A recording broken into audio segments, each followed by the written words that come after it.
welcome back to our next video talking about the intersection between Judaism and mindfulness. I am Moish Steigman, the Mindful Rabbi, with me. And I'm Susan Lubar. And I am so grateful that you're taking time to join me once again so we can have our next conversation.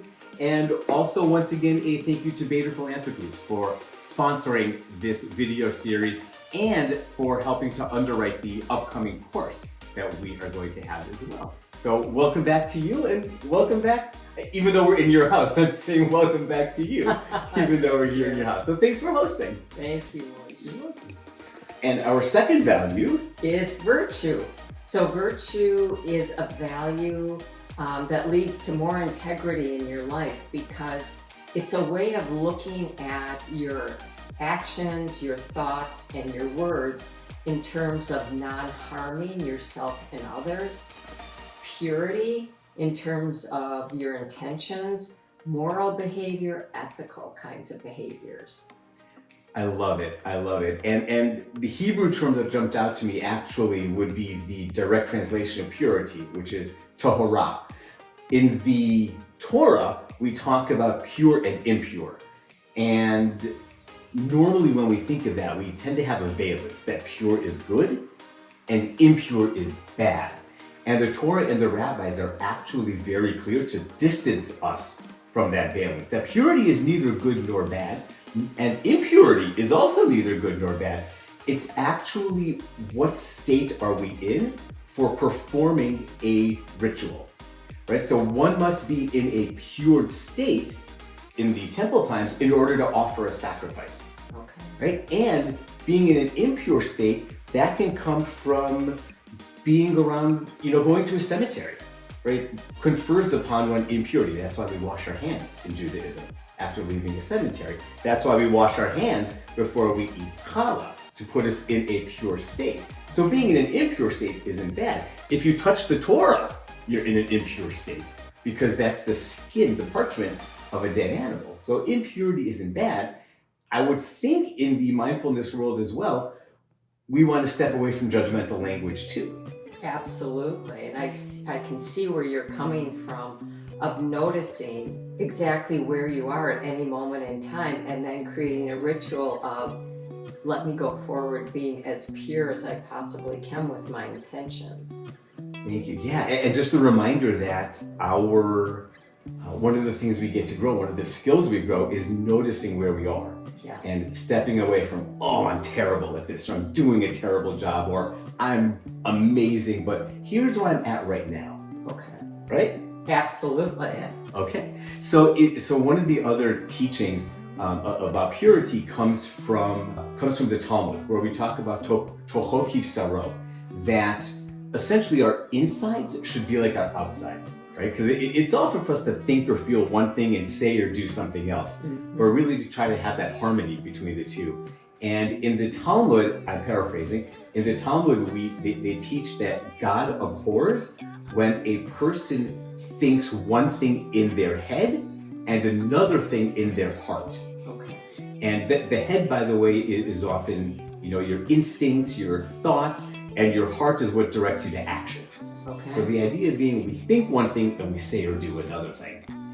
And I was thinking about this in my life because there's one instance where I think I do a great job of practicing tahorah, of practicing purity and integrity. I'm curious. Thank you. It actually comes from a different story. I'm not going to share this story. If you're able to take our course eventually, I don't want to overstate it. This is one of those stories, it's worth it just to hear the story. This was 5 lines, 5 words someone said to me one time, completely overturned how I think about this value of purity in this specific instance. And here's how it has landed and affected me. For anyone who's ever gone to Costco, right? You know that whenever you leave Costco, they take your receipt, they quickly check the items in your cart, they count the number of items and make sure that it lines up, right? So anytime you leave Costco, they do that. And anyone who's been to Costco with a little kid, do you know what they do?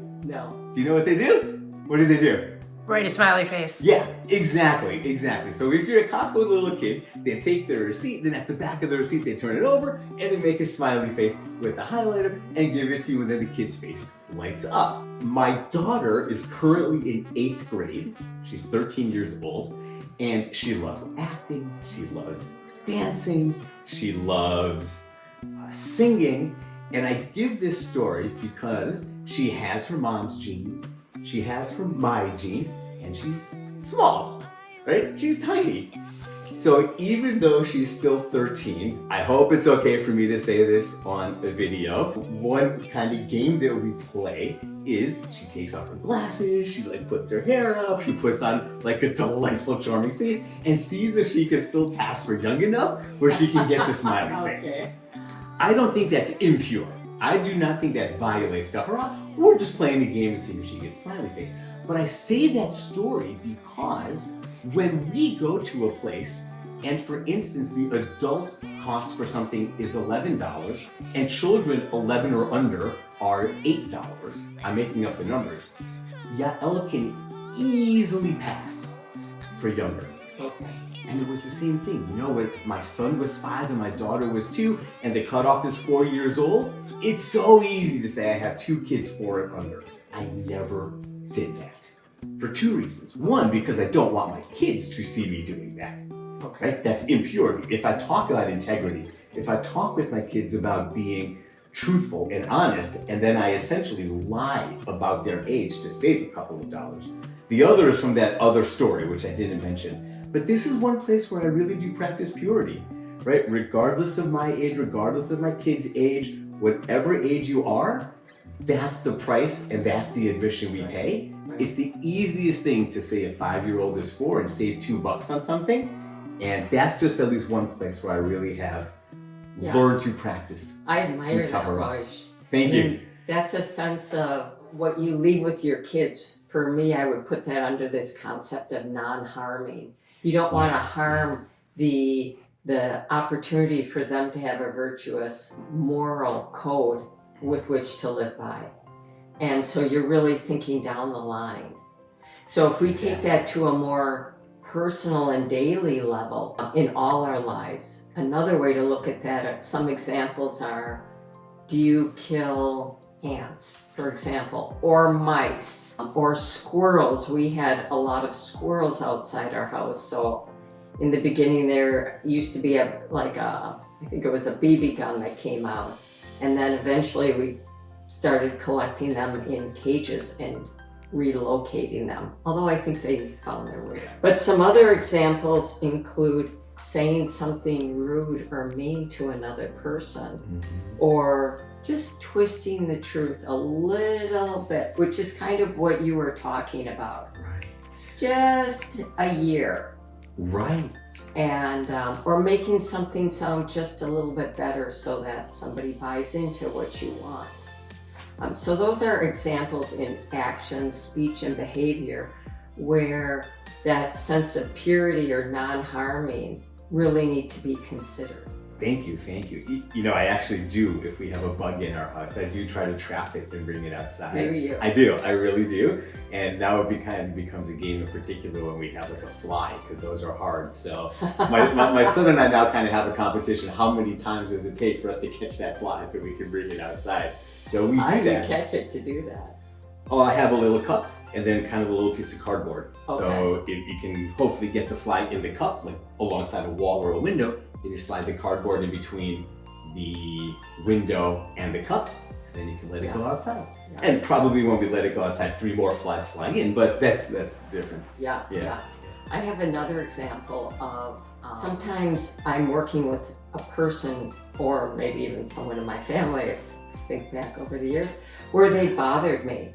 And I don't say anything because in some ways I feel like I'm trying to do no harm, so I won't say anything, I'll just let it go. But then what I've noticed can happen is frustration can build up and up and up and up, and then suddenly, boom, an explosion comes out a lot stronger and more reactive than I'd really want. So I have to go back and think to myself, was I really doing non-harming to myself and this other person? Even though I was thinking ethically. In the end, when I explode and I have all that regret, and then this other person has to deal with this big pile of words, what have I done then? And so there's the moment where you have to say, what am I getting out of this, and how do I really value that relationship, and would it have been better to say something up front? I remember when Matan, my son, I think he was maybe 7, and I don't remember what it was, but I tended to have that personality too, where I would try to let it go, let it go, let it go. And then the way I would say it was like I would Mount Vesuvius over something that's not that important because I pent it all up. And at one point he wrote me a note. It was something like, I'm sorry about blank, blank, blank, but could you please be nicer about it, right? I love that. So the benefit of this, of really paying attention to your words and your actions and your behaviors, is that you have less regret afterwards. The suffering of, oh, I shouldn't have done that. I wish I hadn't done that. What kind of person am I? You begin to be more offensive and have fewer situations like that. Therefore, easier to fall asleep at night. Just feel better about yourself. And that's how this all adds up to the qualities of integrity. It sounds incredible. Yes. Yeah. So I had that kind of life-changing moment. That's the story I'll share during our course. Do you have any practical day-to-day tips, right? Because we all want these kind of transformational experiences. What can we do every single day just to try to be more mindful and attentive to help grow that virtuous spirit within us? There's a whole pattern of things that we can get into when we're in the class, but basically you want to, in those moments, especially when you do have regret, is to just go back and deconstruct what's happening. And there's a process that you can do that by, so that you understand what your intention was and how to modify that intention. Thank you all for watching.